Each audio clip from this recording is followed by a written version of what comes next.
Setiap permasalahan pasti ada jalan keluar. Hidup memang tak pernah sepi dari masalah dan ujian. Namun tak semua orang mampu mencari solusinya. Orang beriman selalu yakin bahwa segala sesuatunya tidak bisa dilepaskan dari kehendak Allah, dari kehendak Sang Pencipta. Disinilah doa menjadi bagian terpenting pencarian solusinya.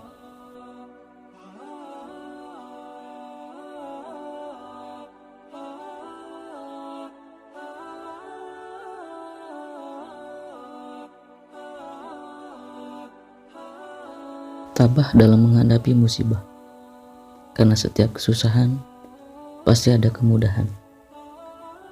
Kesusahan adalah terputusnya segala cara dan minimnya daya upaya. Kesusahan artinya hanya melihat Allah saat berada dalam kehancuran, mengarahkan hati kepada Tuhan, dan tidak berharap pada pertolongan manusia. Kesusahan adalah hilangnya keraguan-raguan, menyerahkan sepenuhnya kepada pemilik segala kerajaan. Percaya akan adanya jalan keluar dan kemuliaan dari Yang Maha Mulia dan Maha Mencintai. Allah berfirman, "Wa may yattaqillaha yaj'al lahu makhraja." Dan barang siapa bertakwa kepada Allah, niscaya Dia akan menjadikan baginya jalan keluar. Quran Surat At-Taha.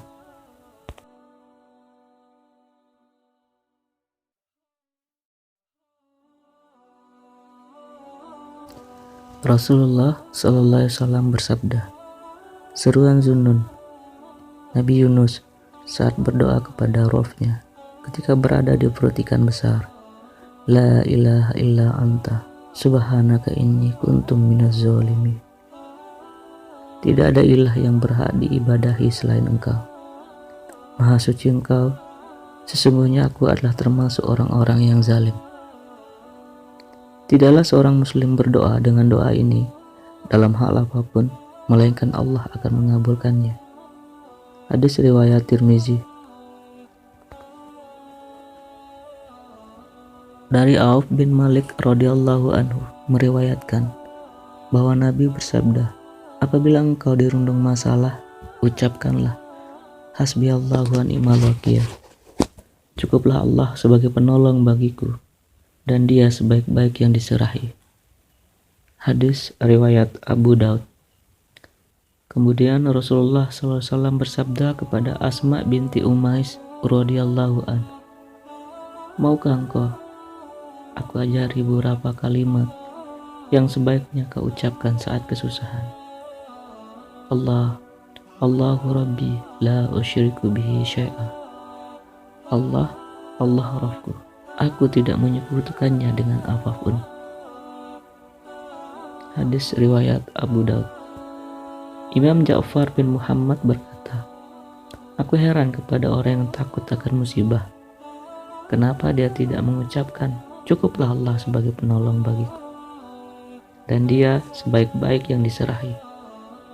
Padahal Allah berfirman dalam Quran Surat Ali Imran ayat 174, maka mereka kembali dengan nikmat dan karunia yang besar dari Allah.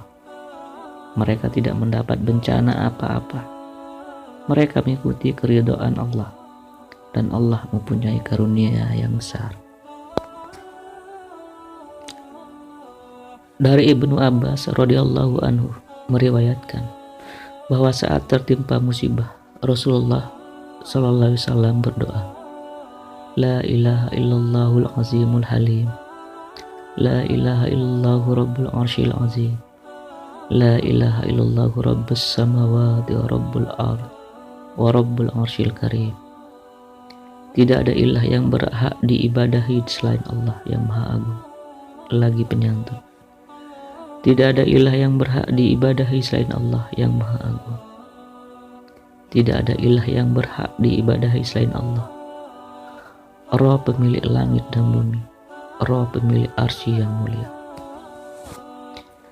Hadis riwayat Bukhari. Dari Anas radhiyallahu anhu meriwayatkan, apabila dirundung suatu masalah, Nabi Muhammad SAW berdoa, Ya Hayyu Ya Qayyum birahmatika astaghfir. Wahai yang maha hidup dan terus-menerus mengurus makhluknya, dengan rahmatmu aku meminta pertolongan. Hadis riwayat Tirmizi.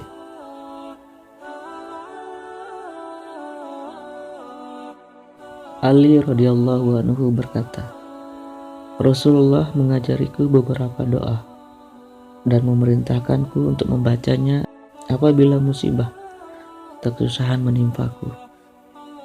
La ilaha illallahul karimul azim, subhanahu tabarakallah wa ta'ala rabbul arsyil azim, alhamdulillahi rabbil alamin.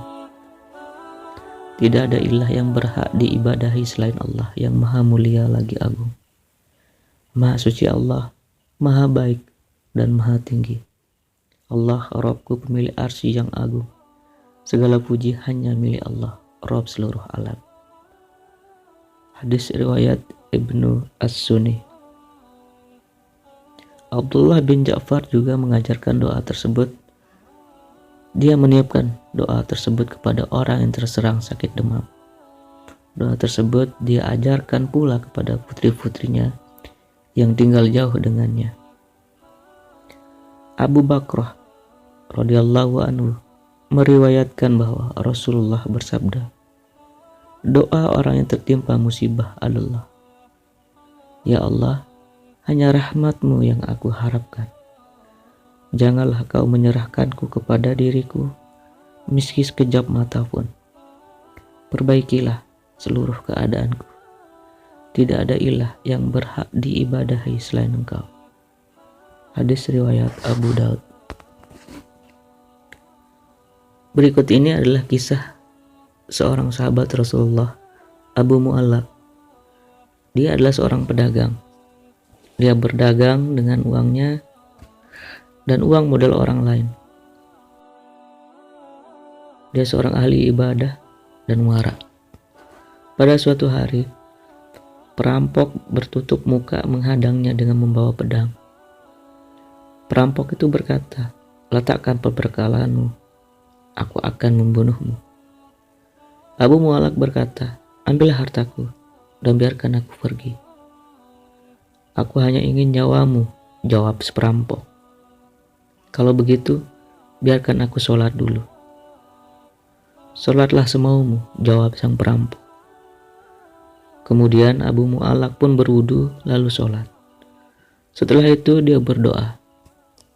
Di antara doa yang dipanjatkan adalah, Wahai yang maha mencintai, wahai pemilik arsy, wahai yang terpuji, wahai yang melakukan yang dikehendaki, dengan keperkasaanmu yang tidak tertandingi, dengan kerajaanmu yang tidak terkalahkan, dan dengan cahayamu yang memenuhi seluruh tiang arsy-Mu, aku meminta, jagalah aku dari kejahatan perampok ini.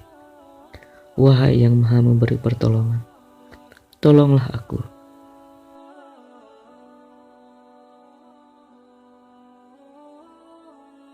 Setelah Abu Mu'allaq mengucapkan doa tersebut sebanyak 3 kali, tiba-tiba ada seorang pengendara kuda membawa tombak yang diacungkan di depan kudanya. Tombak itu lalu ditusukkan ke perampok tersebut hingga perampok itu pun mati. Setelah itu, si pengendara kuda mendatangi Abu Mu'allaq. Siapakah Anda? Denganmu Allah memberiku pertolongan, tanya Abu Mu'allaq. Si penunggang kuda menjawab, aku adalah malaikat penghuni langit keempat. Saat kau berdoa, aku mendengar gemericing pintu-pintu langit.